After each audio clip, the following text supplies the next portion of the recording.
So I noticed actually in that Times article that came out last week about the 115 charges case potentially being moved forward, that it said that a verdict on the APT case was maybe due in the next fortnight. Mm. If Man City were to win that, what would the likely process be with regards to the Premier League in terms of a vote, and what would the clubs have to take a vote on it? No, so look, first of all, it was a slightly odd description of the timescales. It seems unlikely that it would have leaked that a decision was coming out at a certain time. I think what's most likely happened is when the original hearing was timetabled, somebody has had a view that the likely timescale could be, up to 3 months, maybe 2 months. I think probably he felt that the judgment would probably come out, let's say, in a couple of months from the judgment, which would make it next week probably. It won't come out on the bank holiday, so it could be midweek if it was next week. But I think it's a guess, so that's the first thing in terms of the timing.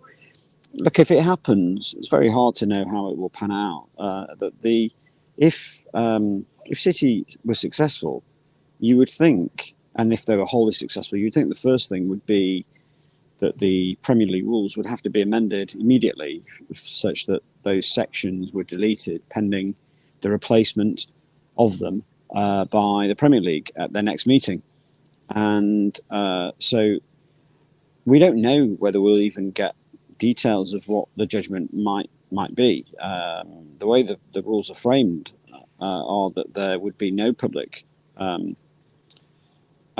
release of the decision itself. So we may only know on the basis of either leaks or on the basis of the rules changing. But really, the way that it will work in terms of the Premier League voting would probably only be if City was successful in some way, at which point those rules around associated party transactions would need to go back to the Premier League clubs for redrafting in light of the decision that was made. So depending on what the decision says and depending on the limits that it endorses of the Premier League's rights around associated party transactions, then it would probably be a case of back to the drawing board, and then they would try and come up with something that did work and that was lawful.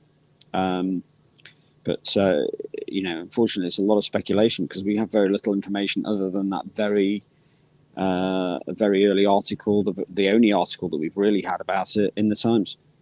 And then The Athletic reported that both parties, the Premier League and Man City, intend to appeal the APT verdict. Is that actually possible at all?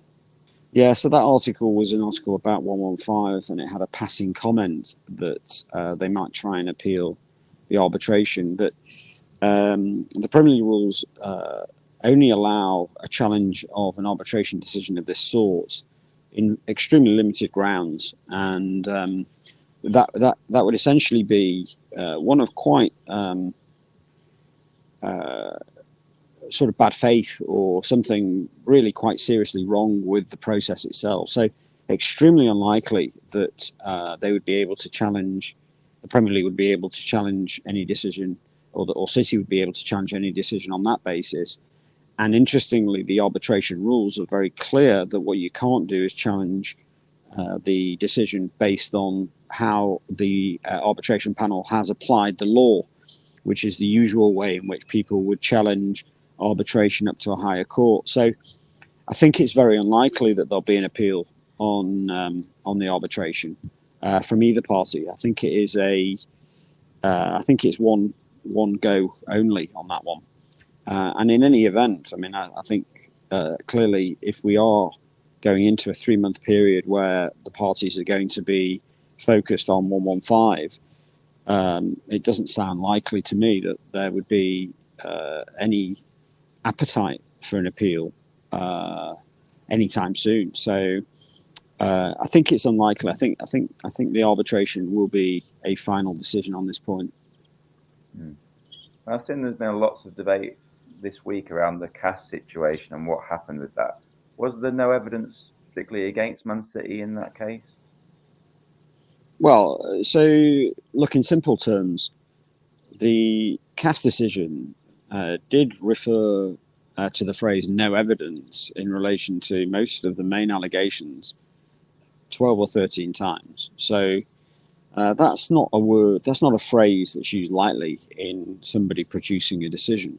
So you should expect that, regardless of the fact that it wasn't a unanimous decision on all aspects, you should take that as an indication that they were some way short of establishing their case, UEFA, at CAS. And the indications of no evidence within the decision are meaningful. That said, they're meaningful really only in the context of the case that was run at CAS. Clearly, if we have a much broader case, as we would expect in the Premier League case, with many thousands of documents and many weeks of cross-examination of witnesses, then there's limited comfort that City will get purely from the basis of the CAS judgment on those points. The CAS judgment, I would say, is more useful to understand the case that was presented against City and to show the very strong witness, unequivocal witness evidence given by City's witnesses, and just to show the difficulty in proving out any claim of this nature, and also the seriousness of it. So I think people are slightly naive in both regards in respect of the CAS situation. One, CAS is, and the panel that was put in place at CAS, it was a high quality panel and did do a thorough job in terms of looking at the case. And I think the idea that they were either in some way corrupt or wholly incompetent or didn't try, which is another thing that we've heard, UEFA didn't try. These sorts of lines are just nonsense. Of course, UEFA tried very hard to win its case and ultimately failed to do so, despite thinking it would. And so you just have to take the CAS situation as CAS judgment as just another bit of information that allows you to understand the core allegations, and rather than something that definitively will go one way or the other in terms of the final case. So it will give City some comfort that a high quality panel viewed it as they wanted them to view it. But as I say, there'll be many, many thousands more documents in the Premier League hearing. And therefore, we will just have to see. And it will take, as I've said before, it will take some time. If it really is a 10 or 12-week trial, it will take some time for us to see the decision. And it will be, if the CAS decision was 93 pages long, we can expect the Premier League decision to be many hundreds of pages long and to have very detailed analysis of the allegations, of the evidence that it heard, and of its conclusions. And we will see. And, it's certainly not going to be analysed in advance without seeing any of the documents over social media. So we'll just have to wait and see. And we spoke previously about Man City's potential difficulties in trying to sell Joao Cancelo this summer. There's been reports that Saudi club Al Hilal have reportedly agreed a deal for him. That'd be a big relief to get him off the books.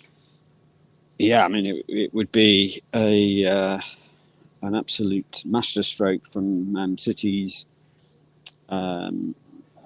player sales team, because you're talking about a player who's probably got a £10 million a year minimum contract. I think he's still got 3 or 4 years left on that contract.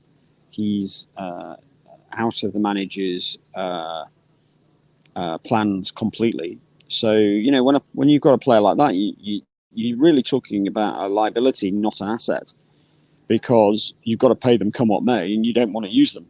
And there are very limited clubs now that Cancelo could go to. Really, he's already played for a number of the biggest clubs in Europe, and there's been very little interest across Europe. So Saudi was always looking like it was City's biggest hope, and if that deal does transpire, then they will be delighted about that, because it will save them a huge amount of money. Yeah. So not just the fee. The fee sounds like it would be around or in excess of his net book value that remains on the balance sheet, creating at least a neutral position from a trading perspective. But as I say, on top of that, you're saving in excess of £10 million a year on wages. Mm.